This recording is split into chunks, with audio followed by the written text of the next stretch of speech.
Essa é a terceira parte de uma série de 3 vídeos sobre a semiologia e a fisiopatologia dos tremores. Então, abrangendo classificação com os tipos de tremores, também com a apresentação clínica, as características distintivas entre os vários tipos de tremor. Então, essa classificação se baseia muito na própria fisiopatologia. O tremor é definido como um movimento involuntário, rítmico e oscilatório de uma parte do corpo ou de várias partes do corpo e é classificado em 2 eixos principais. O eixo 1, que consiste no parâmetro de características clínicas, ou seja, idade de início dos tremores, história familiar de tremores e a evolução ao longo do tempo, além de características do próprio tremor, né, a distribuição corporal, a condição de ativação na gênese do tremor e os sinais associados, se são sinais sistêmicos ou sinais neurológicos, assim como exames complementares, que são exames eletrofisiológicos e de imagem. No eixo 2 dessa classificação mais geral, mais genérica, localiza-se o parâmetro da etiologia, que pode ser adquirida, genética ou idiopática. E as síndromes de tremor consistem em ou um tremor isolado, ou um tremor combinado, associado com outras características clínicas. E essas características clínicas são essas às quais me referi como o eixo 1 da classificação dessas manifestações clínicas. E essa classificação vai englobar as síndromes de tremor atualmente aceitas. E aí nós temos o tremor essencial, né, que é um dos principais tremores, conjunto, né, de transtornos do movimento. Entre os transtornos do movimento, os tremores são os mais frequentes, e entre os transtornos de natureza neurológica, os tremores essenciais, o tremor essencial, corrigindo, o tremor essencial é o grupo, não é, de tremores que é o mais comum. E depois está, né, os tremores associados ao parkinsonismo. Bem, então, vou só repetir a conceituação dos tremores. O tremor é um estado dinâmico que envolve contração e relaxamento dos músculos em torno de uma articulação. Então, essa é uma descrição ou uma definição mais fisiopatológica. Então, o tremor não deixa de ser uma manifestação que não tem um marcador neurobiológico específico no sistema nervoso, que poderia ser detectado em exames após a morte. Ou seja, ainda não há nenhuma patologia definida e definitiva para explicar a gênese do tremor ou o substrato anatomopatológico do tremor. Em algumas condições, como na doença de Parkinson, o tremor é causado ou é gerado por alterações estruturais do sistema nervoso central e em outras afecções que cursam com tremores, como os tremores funcionais e o tremor essencial, que é em estádios mais intensificados. Essas alterações estruturais anatomopatológicas não foram evidenciadas. Então, tem um autor clássico na neurologia, como me lembro apenas do sobrenome, Oppenheimer, que na década de 70 ele afirmou que nas chamadas síndromes extrapiramidais ainda não é possível explicar sintomas que estejam presentes clinicamente apenas como tremor. Então, isso em termos, né, de função normal ou de anormalidade de um núcleo específico no sistema nervoso. Então, não é possível avaliar nenhuma lesão estrutural específica vista no cérebro em termos do papel que essa lesão tem para a presença do tremor isolado. E os tremores, e talvez por serem óbvios, eles sempre fascinaram neurofisiologistas e neurologistas, embora suas causas sejam muitas vezes, frequentemente, incertas, e suas origens muitas vezes têm sido contestadas. Então, esse estado dinâmico, ele não corresponde de um tremor isolado, sem outros quadros que surgiram a doença de Parkinson, não tem uma patologia bem estabelecida. Bem, em relação ao tremor essencial, o próprio diagnóstico continua sendo essencialmente clínico. E muitas vezes acontecem erros diagnósticos, de forma bastante comum em relação a uma classificação errônea. E é frequente em relação à diferença ou ao diagnóstico diferencial com outros transtornos do movimento, principalmente no caso da doença de Parkinson, da distonia e também do próprio tremor funcional ou fisiológico, quando ele está intensificado, quando ele está aumentado. E, particularmente, em estágios iniciais e leves dessas doenças, o diagnóstico continua sendo muito desafiador, porque a fenomenologia, como falei no vídeo anterior, a fenomenologia clínica costuma ser mais sutil, mais discreta, não é? Mais indiferenciada nesses cenários. Então, com base no padrão de ativação, como mencionei na apresentação anterior, o tremor, de uma maneira geral, tem dois subtipos, né, mais genéricos, que é o tremor em repouso ou de repouso e o tremor de ação, como já mencionei nos 2 vídeos anteriores desta série, né, sobre tremores. E como o próprio nome evidencia, o tremor de ação se manifesta apenas durante qualquer atividade motora. Então, esse tremor, essa classificação, né, de tremor em ação, tremor em repouso, também se subdivide, no caso do tremor em ação, em tremor postural, tremor cinético, tremor de intenção e tremor isométrico.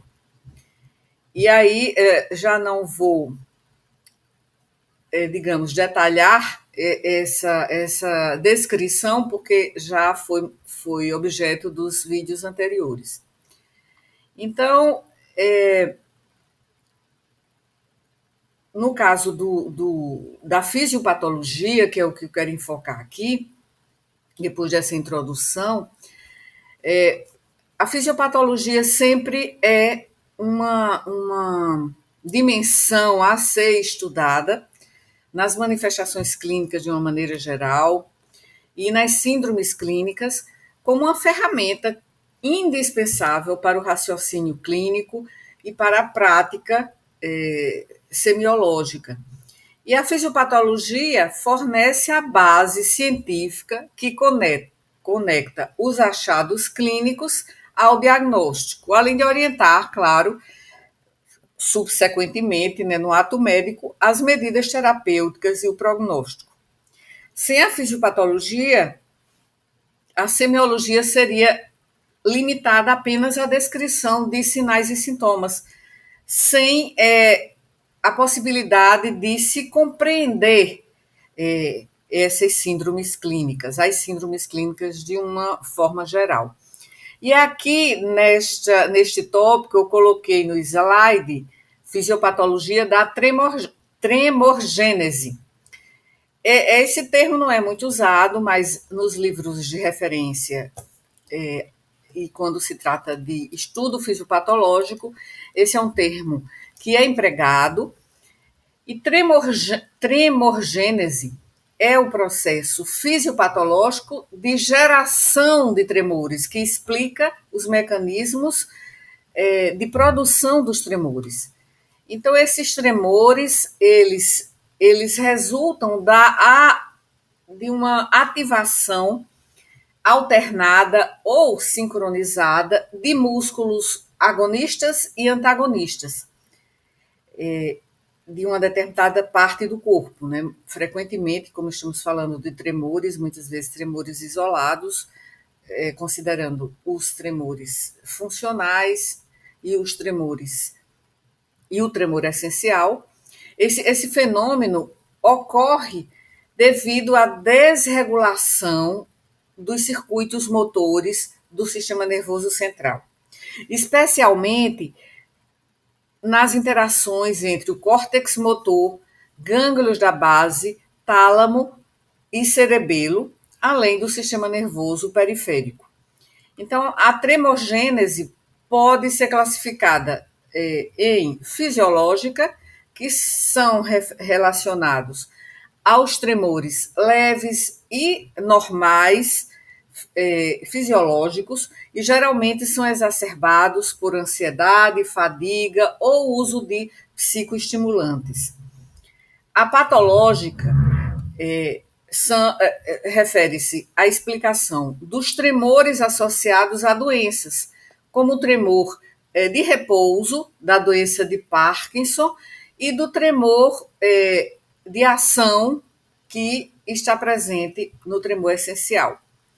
Então, essas classificações que eu mencionei aqui, e mencionei na apresentação anterior de ontem, aliás, de antes de ontem, essa classificação ela foi engendrada, né, ela emanou, né, da Sociedade, né, de Transtornos do Movimento. É uma entidade científica internacional e surgiu essa classificação inicial em 1998. Então, é uma declaração de consenso sobre a classificação dos tremores de uma força-tarefa dessa sociedade internacional de Parkinson, não é? Também tem essa terminologia, de Parkinson e transtornos do movimento. Ela foi inicialmente publicada em 1998, e posteriormente foi republicada, revisada em 2018, em resposta a avanços que ocorreram na compreensão do tremor essencial, também do tremor associado à distonia e outros tremores monossintomáticos e até chamados também de indeterminados. Então, essa foi uma declaração de consenso, de revisão da declaração anterior de 1998, dessa entidade internacional. E esses problemas se relacionam esses problemas de nomenclatura, de mudança de consenso, se relacionam à classificação dos tremores. E nessa última revisão de 2018, se propõe também o tremor essencial plus, sobre o qual eu já falei no vídeo anterior. Então, eu estou me reportando sempre, remetendo ao vídeo anterior, porque esse atual é uma continuidade, é a exploração dos mecanismos fisiopatológicos dos tremores. Além do tremor essencial plus, também há questões relacionadas ao tremor postural ou tremor ortostático, incluindo a proposta do tremor chamado tremor ortostático ou postural plus.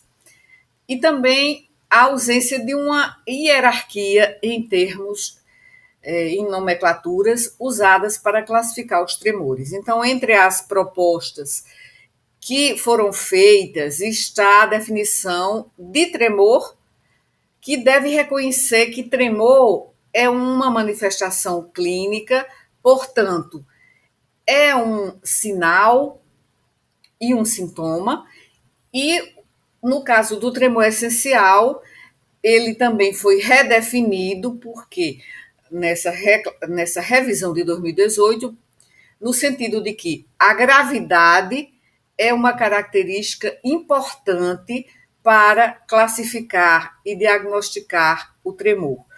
E os termos tremor essencial plus e o tremor ortostático plus,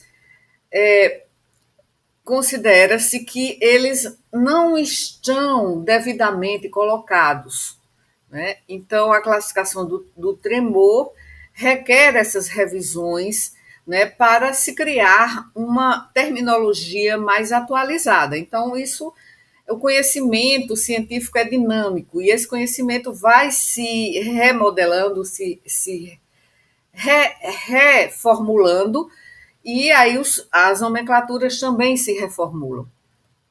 Então, eu colocarei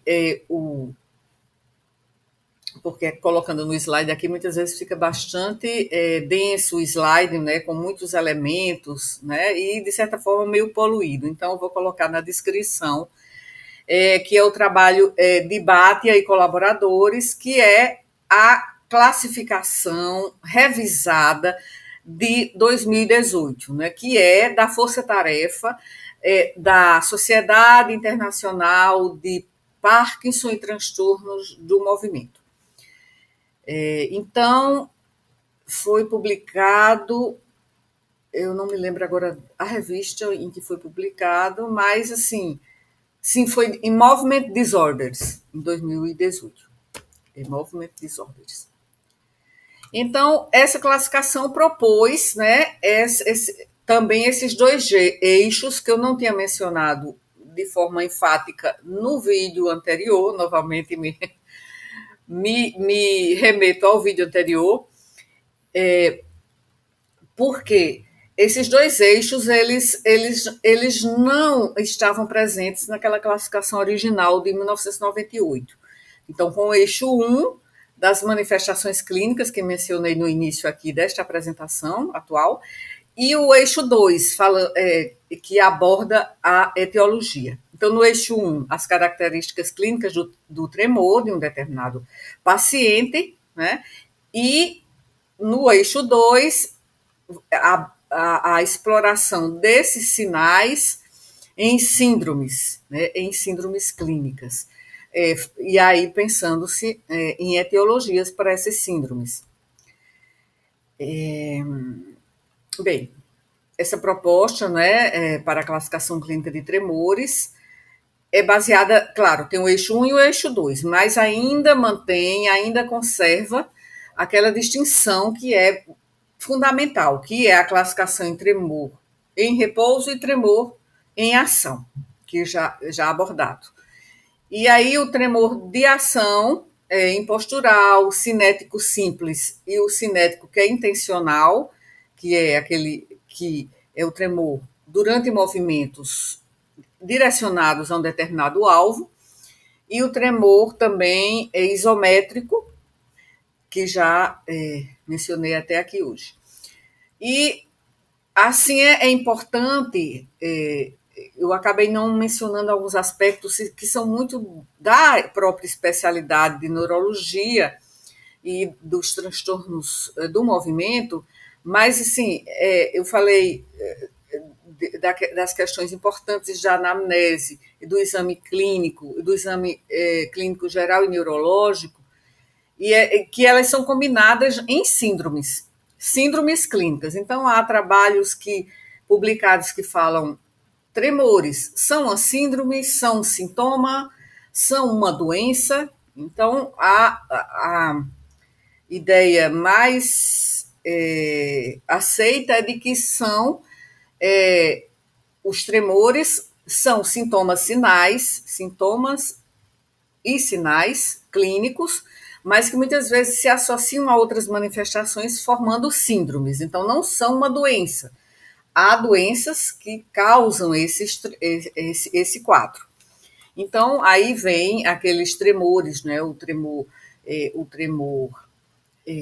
da doença de Parkinson, o tremor essencial, o tremor cerebelar, o tremor.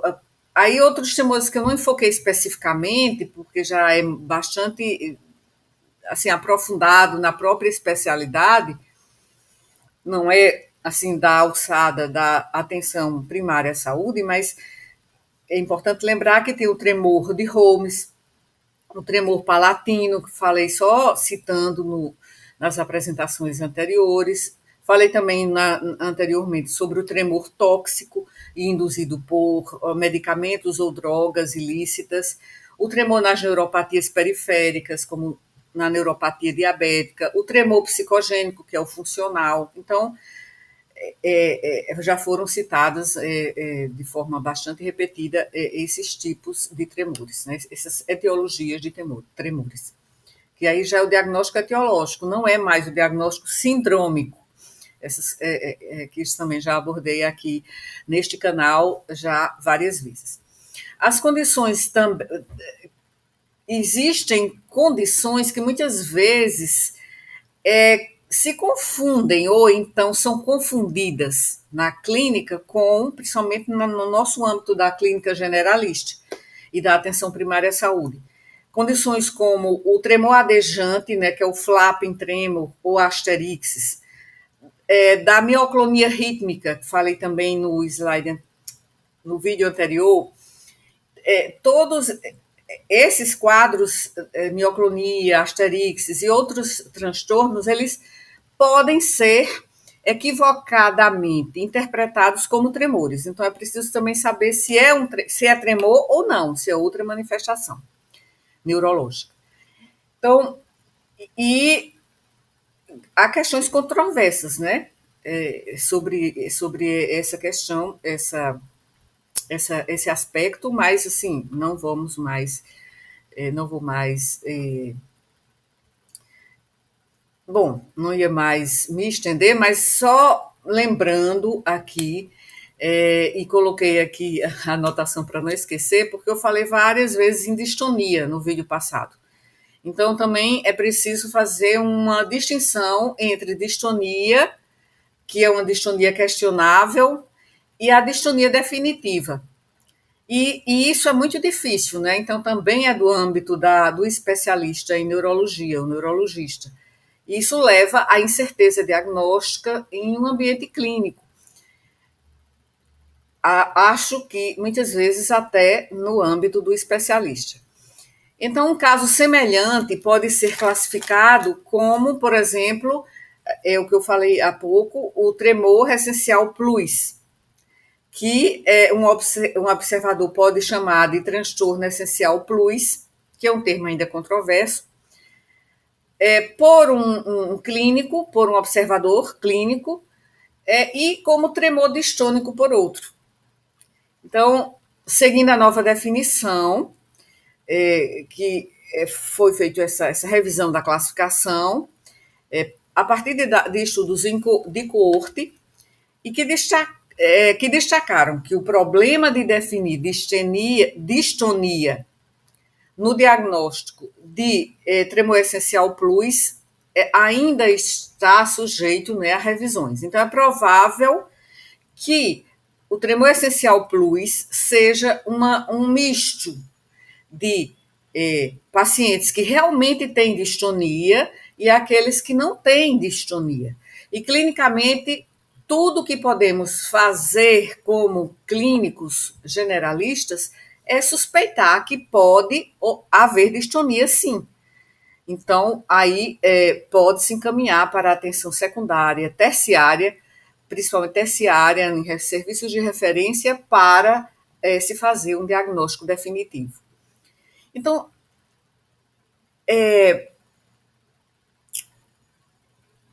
há grandes também ainda pesquisas sendo conduzidas para elucidar, né, essa questão aí, essa questão clínica, né, para elucidar melhor.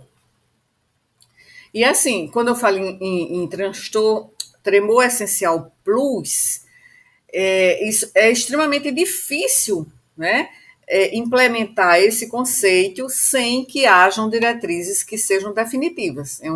Tudo é muito dinâmico, né, nessa nomenclatura clínica e nessas classificações de consenso. Então, o que seria importante? Que houvesse biomarcadores,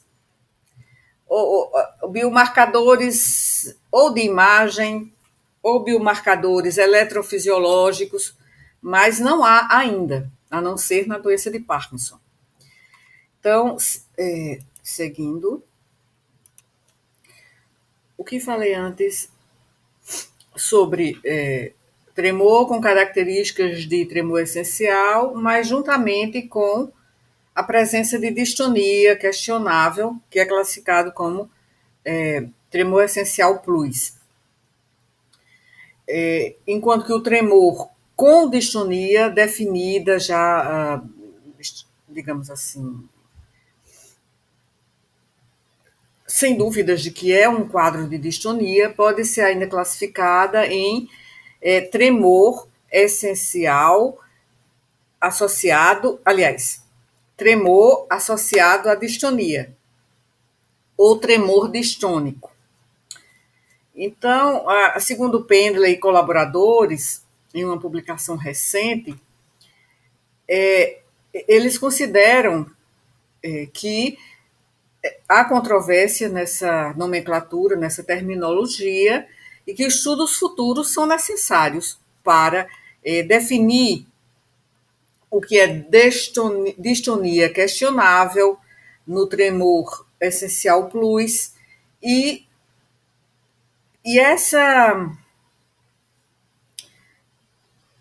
definição pode ser obtida por meio de ferramentas de neurofisiologia clínica e vários biomarcadores que ainda não foram identificados. Então, é por isso que essa questão do tremor essencial plus, que mencionei há pouco, ou também do tremor distônico, e há pouca clareza, né, nessas definições, estão associados ao que eles mostram aqui nessa figura, né? Tremor com características de tremor essencial, e na outra categoria, a distonia, né? E essa distonia, ela seria o tremor distônico, ou então a distonia, o tremor essencial associado à distonia, como eu estou aqui mostrando com o cursor. Mas aí há uma intersecção, e eu achei essa figura bem interessante para explicar essa controvérsia que existe ainda na terminologia. Então, é questionável que haja uma intersecção aqui, uma interseccionalidade entre o tremor com características de tremor essencial associado a algumas manifestações de distonia, ou então a distonia levando ou abrangendo dois tipos, tremor distônico e o tremor essencial associado à distonia. Então, isso ainda necessita, como se mostra aqui, de estudos futuros. São necessários biomarcadores que possam fazer essa elucidação, que ainda não está, como mostra esse estudo aqui, cuja referência eu coloco aqui, abaixo no slide, que essa controvérsia ainda existe. Então, por isso que quando eu falei em distonia, tremor distônico, aí fica um pouco, talvez, confuso.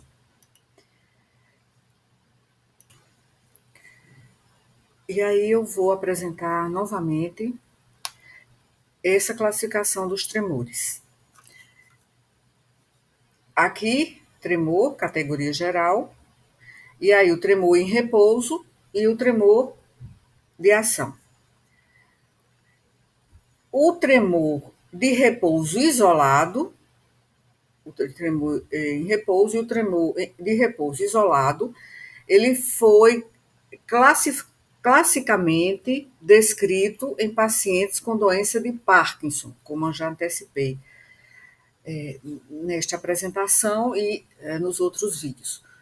No entanto, também foi relacionado ao tremor essencial, a pacientes com tremor essencial, principalmente naqueles de longa duração da doença e uma variedade de transtornos, de manifestações associadas que sugerem parkinsonismo.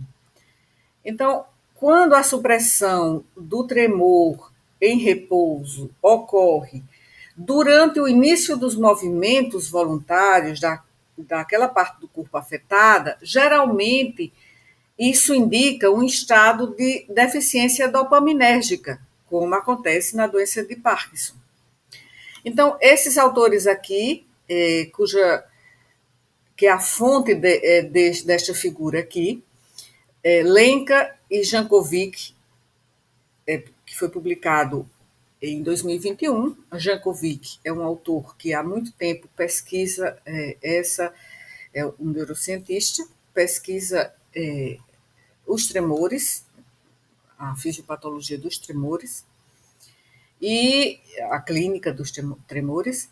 Então, esses autores, né, eles relatam também que em um estudo que realizaram com 44 pacientes com doença de Parkinson e 22 com tremor essencial, eles observaram que a supressão do tremor de repouso, ou seja, o desaparecimento do tremor que acontecia nos pacientes em repouso, foi observada em 39 dos 44 pacientes dessa casuística. 39 dos 44 com Parkinson. E só em 2 dos 22 pacientes com tremor essencial.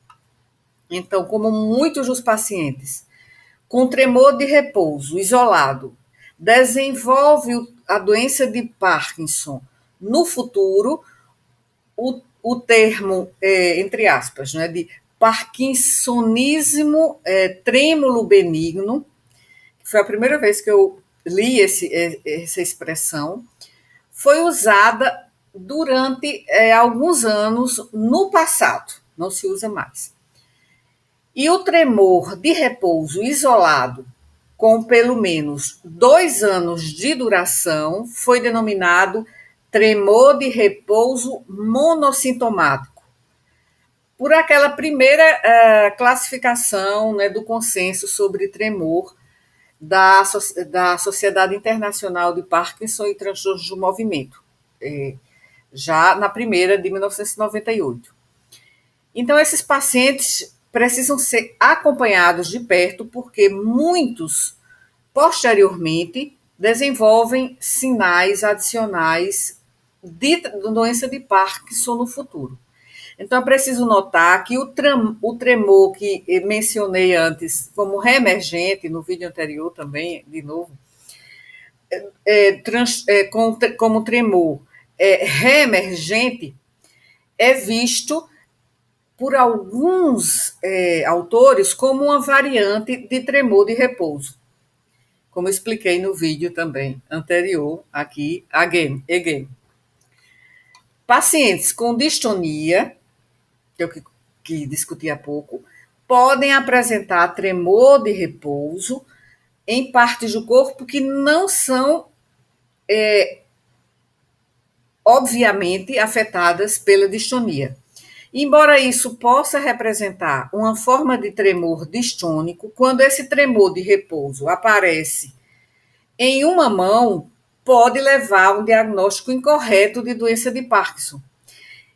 E aí, o que é que se pensa? Um tremor de repouso unilateral ou um tremor de repouso bilateral assimétrico? Aí existem muitos estudos que avaliam essa apresentação clínica.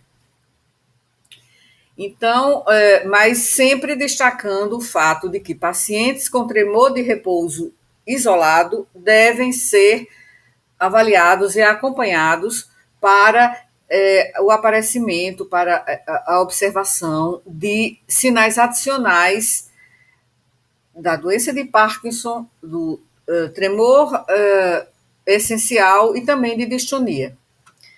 É importante aqui, quando nessa figura aqui, quando ele coloca tremor isolado de repouso, é importante notar que, para rotular o tremor de repouso como isolado, a presença de tremor postural bem sutil deve ser descartada de forma assim objetiva, né, por meio de exames eletrofisiológicos, eletromiografia, e tem outro também que eles chamam de acelerometria. E essa eletromiografia de superfície. Na ausência de um exame que possa ser mais objetivo, como esses citados, seria preferível usar o termo tremor de repouso clinicamente isolado, quando não se pode elucidar melhor de maneira objetiva pela ausência desses exames. Aí aqui, veja só, tem o tremor de repouso associado com o déficit dopaminérgico, que mencionei também há pouco. Esse digamos, como ele chama de tremor, eu não estou lembrando agora, tremor, bom, vou seguir aqui. Então, esse seria o tremor de repouso, o tremor isolado de repouso e o tremor associado com o déficit dopaminérgico, que aí é a associação que pode haver, né, com que a associação que acontece na doença de Parkinson. Porque esse último aqui esse quadro, tremor de repouso, como um componente de tremor distônico, é o que eu mencionei há pouco, né? Aquela controvérsia que existe ainda. Quanto ao tremor de ação, isso aqui já foi detalhado na apresentação anterior. E aí, veja, aqui já falamos desses 3 tipos de tremores: o tremor postural, como está aqui, o tremor cinético e o tremor isométrico. Lembrando que isso aqui também já mencionamos. O tremor isométrico é observado quando o músculo se contrai com forças, mas sem mover o membro ou a parte do corpo que está envolvida. Então, por exemplo, ao segurar um objeto pesado, um objeto pesado mesmo, que aqui eu não posso exemplificar sem bagunçar. Bom, um objeto, pensemos num objeto pesado, e esse objeto pesado, ao fechar o punho, ou então ao apertar firmemente o dedo do examinador, ou então ao contrair os músculos abdominais ou do tronco, quando o paciente sentado, ele flexiona os quadris e segura as pernas contra a gravidade, então é quando se observa esse tremor isométrico. O tremor isométrico ele pode ser isolado e notado também em certos transtornos do movimento, como a doença de Parkinson, o tremor essencial, o tremor postural ou ortostático e o tremor distônico. Pode haver esse tremor isométrico. Então, estou só repetindo aqui o tremor isométrico, porque eu não sei se ficou claro na apresentação de 2 dias atrás. Então, os indivíduos que apresentam tremor isométrico devem ser examinados minuciosamente para explorar a possibilidade desses transtornos. Doença de Parkinson, tremor essencial, tremor ortostático, tremor distônico. E existe também 2 relatos de caso que eu vi e achei bem interessantes, que eles mencionam o tremor de sacola de compras, entre aspas, que fenomenologicamente é semelhante ao tremor isométrico, com essa ação, né, de segurar uma sacola de compras, que é pesado. Então, aqui temos outros... Aquela classificação que eu já mencionei antes. Tremor postural ou ortostático, então, tremor dependente da posição e tremor independente da posição, já foi mencionado. Então, tremor cinético simples, tremor específico relacionado a um alvo ou uma tarefa, e o tremor intencional, também já mencionados anteriormente. Bem, eu não falei aqui, mas esses autores também falam dos tremores focais, que são aqueles tremores que incluem o tremor da voz, o tremor de cabeça e o tremor palatino. Só citei isso antes. Embora o tremor palatino também seja frequentemente associada à chamada mioclonia palatina, porque é tipicamente causado por contrações rítmicas, né, do músculo tensor do véu palatino ou do levantador do véu palatino. Então, não seria um movimento oscilatório produzido por contrações antagonistas. Seria um quadro de mioclonia, como também já mencionei. O tremor focal ou tremor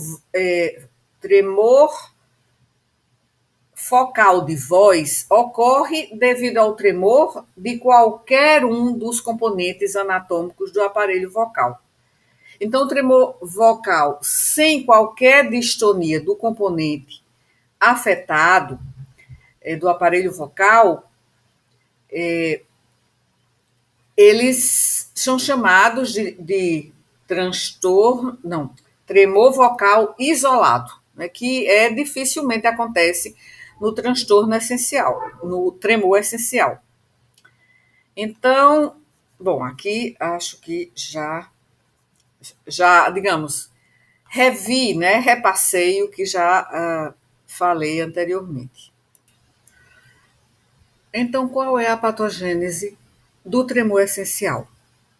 Embora a patogênese, né, toda a fisiopatologia exata do tremor essencial ainda seja desconhecida, sua discussão também detalhada também está além do escopo, né, desta revisão que eu estou fazendo. Um crescente corpo de evidências científicas sugere que há uma alteração aqui no circuito cerebelo-tálamo-cortical. Cerebelo-tálamo-cortical. Então, como o tremor é essencial, envolve também, possivelmente, alterações no cerebelo, que é que desempenha um papel central na coordenação motora e na patogênese do tremor essencial. Estudos sugerem que esse tipo de tremor pode resultar de uma disfunção nos circuitos entre o cérebro e o tálamo. E há evidências também de que uma degeneração leve nas células de Purkinje aqui do cerebelo pode afetar a modulação neural desses movimentos. Então, o transtorno essencial está associado àquelas oscilações anormais, né, que acontecem em ação, embora em alguns casos possa também ocorrer com a evolução em repouso. O tremor em repouso é típico mesmo da doença de Parkinson. O tremor essencial é um tremor de ação. Então, possivelmente há alterações anormais, alterações já é anormal, né? Não, podem ser alterações fisiológicas. Então, alterações anormais no circuito, nesse circuito tálamo cerebelo cortical, levando a uma perda do controle fino dos movimentos. E essas oscilações, elas passam a se amplificar durante a ação, ou então a manutenção de determinadas posturas, como no tremor ortostático ou postural, levando a esse tipo de tremor. Então, existe uma suposição de que pacientes com tremor essencial tenham desenvolvido uma predisposição genética.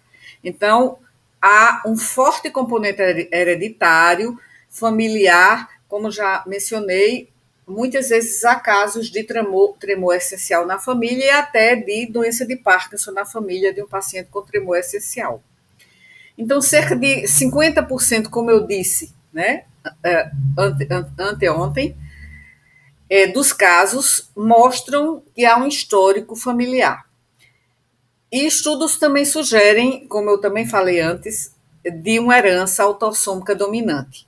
Mas os genes específicos envolvidos ainda não foram totalmente identificados. Então, há vários estudos anteriores que não foram confirmados, né, que haveria um papel importante da oliva inferior, né, que foi feito um estudo histopatológico, né, mais amplo, e que não revelou uma confirmação ou uma corroboração dessa hipótese de que seria uma alteração da oliva inferior. Que a oliva é uma estrutura que está localizada no bulbo, né, na medula oblonga, que é parte do tronco encefálico. Então, existem duas olivas principais, né, que desempenham papéis importantes na coordenação motora e na integração sensorial e também até auditiva. A oliva inferior, ela está envolvida nos circuitos motores e sensoriais, principalmente da coordenação motora. Mas não foi ainda elucidada, nem foi corroborada essa hipótese do comprometimento da oliva inferior, aí da medula oblonga ou bulbo. Bem, então, vou falar rapidamente dessas evidências assim, genéticas, porque como eu mencionei, há uma predisposição genética no tremor essencial e os estudos ainda não são definitivos, mas são estudos que sugerem, né, essa possibilidade. Então, como a maioria dos pacientes com tremor essencial tem um histórico familiar de tremor essencial sugestivo de uma transmissão autossômica dominante, tenham que na história, a anamnese revela esses casos, então foram feitas tentativas para identificar anormalidades genéticas associadas ao tremor essencial. Então, não foi identificado nenhum gene assim único que tenha sido encontrado como causalmente ligado ao tremor essencial. Mas, assim, vários genes que são denominados, né, de várias formas, eu não me lembro aqui dos termos, né, mas são vários genes denominados muitas vezes denominados com siglas, né, eles foram identificados nas últimas décadas, não é nem últimos anos, né, nas últimas décadas, como possivelmente relacionados ao tremor essencial. Agora, são necessários mais estudos, né, de sequenciamento completo, né, do genoma, estudos de associação genômica mais ampla, para elucidar esses mecanismos genéticos do tremor essencial. Bom, então, essa aqui é a parte relacionada ao tremor essencial, mas além desses estudos genéticos, também foram realizados estudos neuroquímicos. Então, foram cogitados possíveis anormalidades nos níveis do ácido gama-aminobutírico, o GABA, que é um neurotransmissor inibitório importante. Na verdade, é o neurotransmissor inibitório mais importante do cérebro, o principal. E aí tem sido também o GABA implicado na patogênese do transtorno essencial. Agora, estudos também indicam possíveis disfunções envolvendo a serotonina, o glutamato, que afetam esses mecanismos de modulação motora. Também há estudos que cogitam o estresse oxidativo e alterações da mitocôndria. Então, são estudos que apontam a presença de estresse oxidativo e alterações mitocondriais em pacientes com transtorno essencial, que pode contribuir para essa disfunção neuronal. Além das disfunções, além dos fatores ambientais, porque além da predisposição genética, fatores ambientais como exposição a toxinas ou traumatismos cranianos prévios podem atuar como gatilhos no desenvolvimento do tremor essencial em indivíduos suscetíveis. Então, já falei da manifestação clínica, né, isso anteriormente, e agora, sim, vou passar para outros fatores fisiopatológicos. E agora, revisando de forma mais genérica, né? Falei do tremor essencial, né? Porque parti dessa revisão desde o primeiro vídeo e no segundo, enfocando principalmente o tremor essencial e a sua distinção semiológica dos outros tipos de tremor. Então, aqui parti do tremor essencial e agora eu vou falar de maneira mais genérica. Então, o progresso que se tem conhecido, que se tem publicado, as evidências científicas, no mapeamento de tremores, em relação a certas estruturas ou vias do sistema nervoso,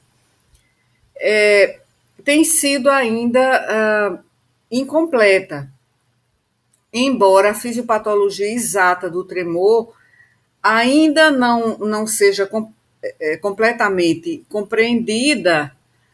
No entanto, alguns avanços têm sido conseguidos. Então, dois princípios básicos da fisiopatologia foram postulados no que nós chamamos no que se chama de tremogênese. Enfatiza uma hiperexcitabilidade funcional e oscilação rítmica, né, de alças neuronais na ausência de mudanças de anormalidades estruturais. Essa hiperexcitabilidade foi estudada com técnicas neurofisiológicas, tanto em animais de laboratório quanto em humanos, e modelada em modelada em paradigmas matemáticos, não é, dinâmicos. Então, a reversibilidade completa de alguns sintomas de tremor, algumas manifestações de tremor, após a ingestão de bebidas alcoólicas ou com medicação, foi interpretada como uma evidência de uma perturbação predominantemente ou exclusivamente funcional. O segundo princípio é o de que uma patologia estrutural permanente também aconteceria em pacientes com tremores, com sinais de neurodegeneração. E esse conceito recebeu uma atenção renovada mais recentemente, após estudos patológicos que têm sido feitos, né, de maneira sistemática em pacientes com tremor essencial, como eu já mencionei, e por esses estudos revelarem mudanças patológicas características. Então, dois conjuntos de redes neuronais são de particular importância, como mostra essa figura. Um é a córtico-estriato tálamo cortical, que já mencionei antes, que começa nos gânglios da base, e esses gânglios da base, os núcleos da base, têm uma tarefa fisiológica de integrar diferentes grupos musculares para movimentos complexos. E esse circuito, aqui está o tálamo, aqui estão deixa eu ver aqui, nesta figura aqui, acaba ficando pequena aqui na tela. Deixa eu ver aqui. Aqui aqui está o cerebelo. Bom, aqui estão os núcleos, né, da base, e depois do tálamo, né, e aqui, deixa eu ver aqui, está em inglês, né, mas assim mesmo é possível ler, só que não ficou assim tão legível aqui na tela, né, no slide do PowerPoint. Então, nessa região aqui, pelos núcleos da base, então nós podemos, a partir, né, dessa revisão que eu fiz, dizer, e a partir dessa configuração aqui pictórica, né, de uma ilustração, né, cuja fonte está aqui na base do slide, né, que mostra uma sinopse esquemática e simplificada dessas regiões e dessas vias cerebrais envolvidas na tremorgênese.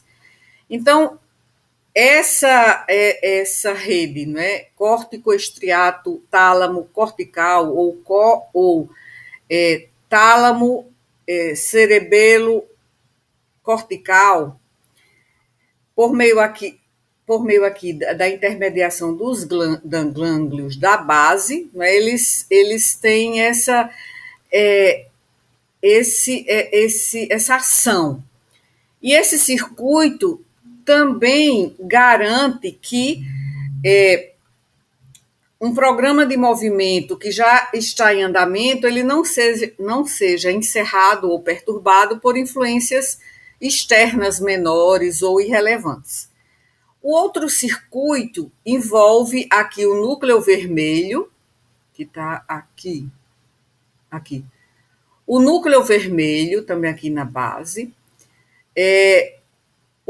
a oliva inferior, como já mencionei aqui, né, na própria medula oblonga, o bulbo, mencionei antes, e o núcleo denteado, né, núcleo da base. E forma o chamado aqui, como está denominado aqui na figura, forma o chamado triângulo de Guillain e Mollaret, ou triângulo de Guillain e Mollaret. Aqui está. E a principal tarefa fisiológica desse circuito é ajustar movimentos voluntários mais complexos, né, mais finos, de precisão. E em seus componentes, provavelmente a oliva inferior desempenha um papel importante na gênese do tremor, como já mencionei. Então, os neurônios dessa oliva recebem a entrada dos input, né, dos estímulos do núcleo vermelho e se projetam, né, nessas fibras aqui, para o núcleo, para as células de Purkinje no cerebelo, né, para as células de Purkinje, que é exatamente aqui no córtex do cerebelo.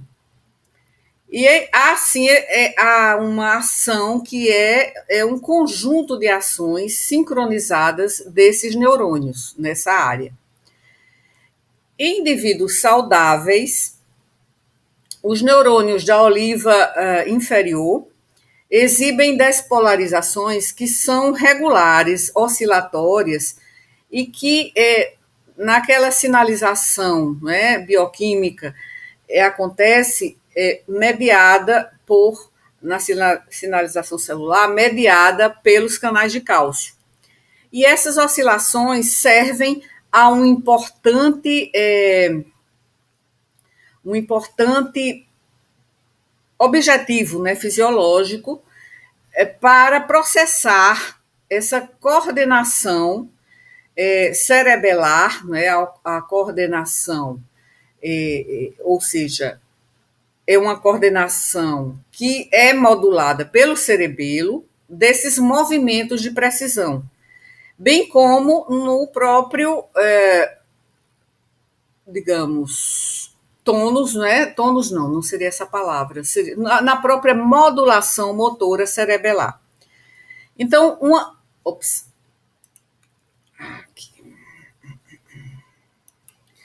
uma linha de evidências sugere que essas oscilações que são sincronizadas dos neurônios da oliva inferior, aí dessa região dos núcleos da base, também estão envolvidas na gênese dos tremores. Bem, além dessa alteração, né, que a gente vê aqui, alteração nessa sincronização neuronal, passando por essas vias, essas redes, né, neuronais, aqui nessa sinopse há essas vias aqui, que são as vias cerebrais envolvidas na tremogênese. Então, existem vias que são excitatórias, como estão demonstradas aqui. Essas vias aqui, essas aqui são excitatórias. Tem algumas que são inibitórias, né? Por exemplo, deixa-me ver aqui no desenho. Está pequeno, assim, relativamente pequeno. Deixa-me ver aqui, onde essa legenda mostra que são neurônios inibitórios, vias inibitórias, que são mediados pelo GABA, que já mencionei antes. Então, vejamos aqui excitatórias, aqui são excitatórias também. Deixa-me ver onde é que aparecem as inibitórias aqui. Eu não estou visualizando bem, mas estão representadas por esse traço com um traço vertical na extremidade.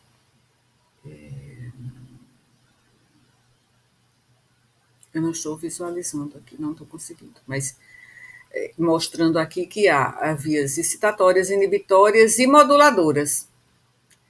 Então, essas vias que são chamadas moduladoras, elas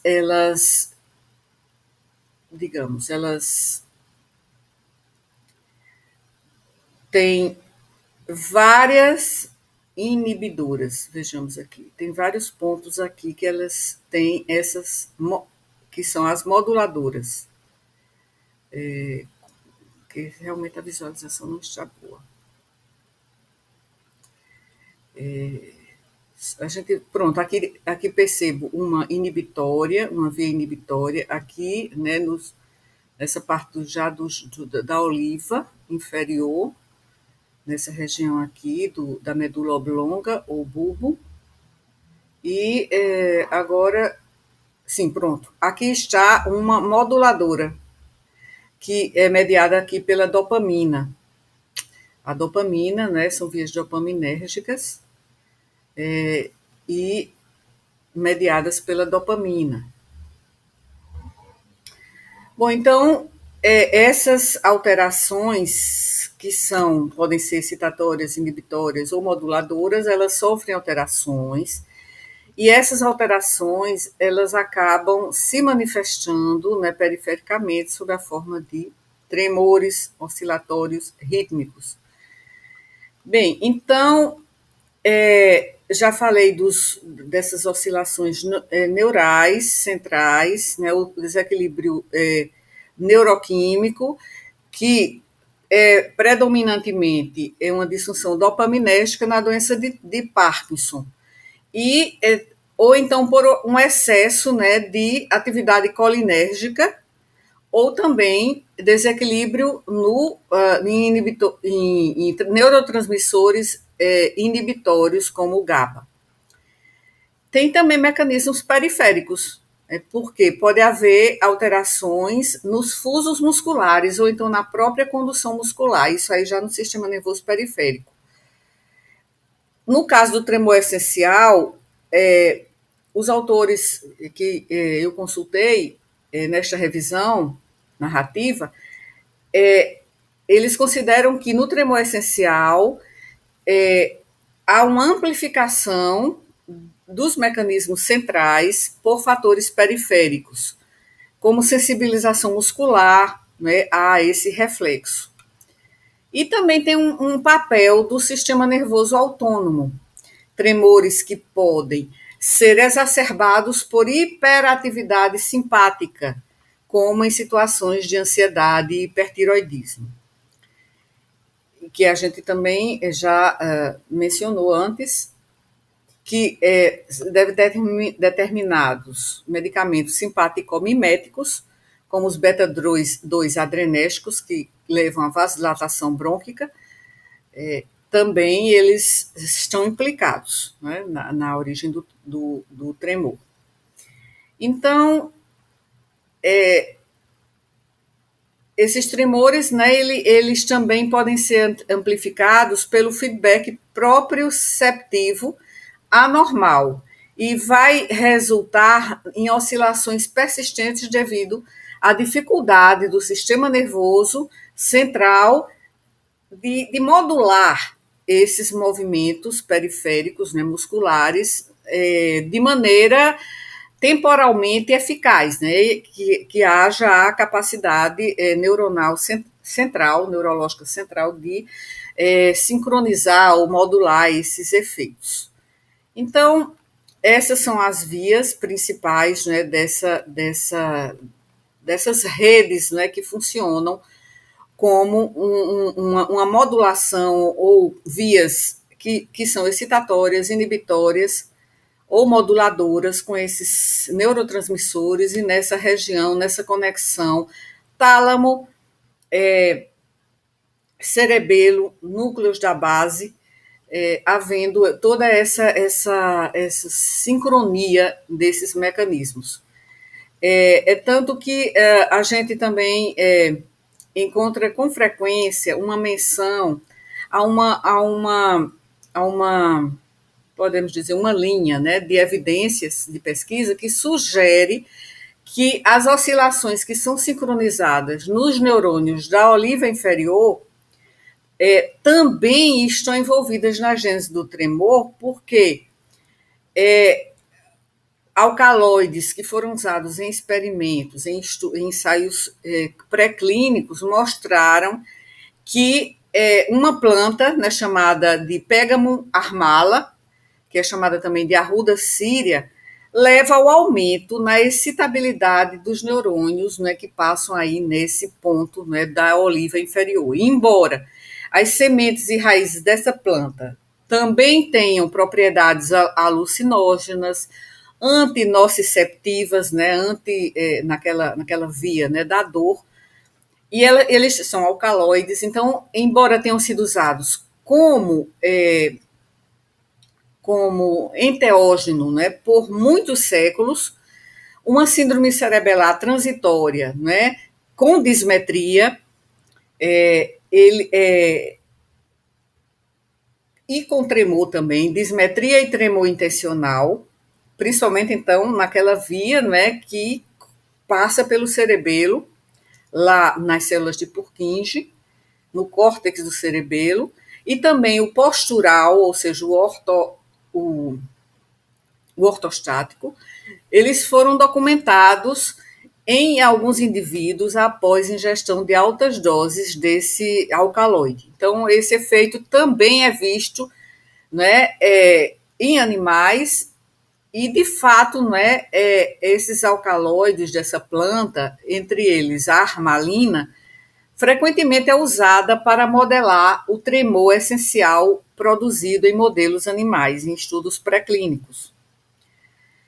E, bem, há autores que também comentam uma hipertrofia da oliva inferior, numa síndrome rara chamada de ataxia progressiva, né, implicando ainda mais a oliva inferior nessa tremorgênese. Então, assim finalizo, né, mostrando que a via provavelmente está situada aí, né, no cérebro, e ligando tálamo, cerebelo, núcleos da base e coordenando toda uma atividade de movimentos, né, como a neuromodulação por meio de vias inibitórias e excitatórias, com esses neurotransmissores, como dopamina, GABA, acetilcolina, né? Todos esses neurotransmissores atuando nessas vias todas, na produção, né, da tremogênese. Aqui mostrando esse circuito, né? Cerebelo, tálamo, cortical. E assim finalizo. Se a gente fosse estudar especificamente a doença de Parkinson, então seria muito mais, falei de uma forma genérica, mas também me detendo um pouco no tremor essencial, mas a gente sabe que a doença de Parkinson está associada à neurodegeneração ali no âmbito ali dos núcleos da base, né, envolvendo também toda essa região, e por deficiência, né, de dopamina, né, do neurotransmissor dopamina e de outros neurotransmissores. Então, até a nossa próxima discussão, revisão, né, análise na área de semiologia, e principalmente semiologia, diversidade cultural, né, como eixo humanístico, né, para o aluno, né, de graduação na área da saúde, e também de pesquisa científica. Até o próximo.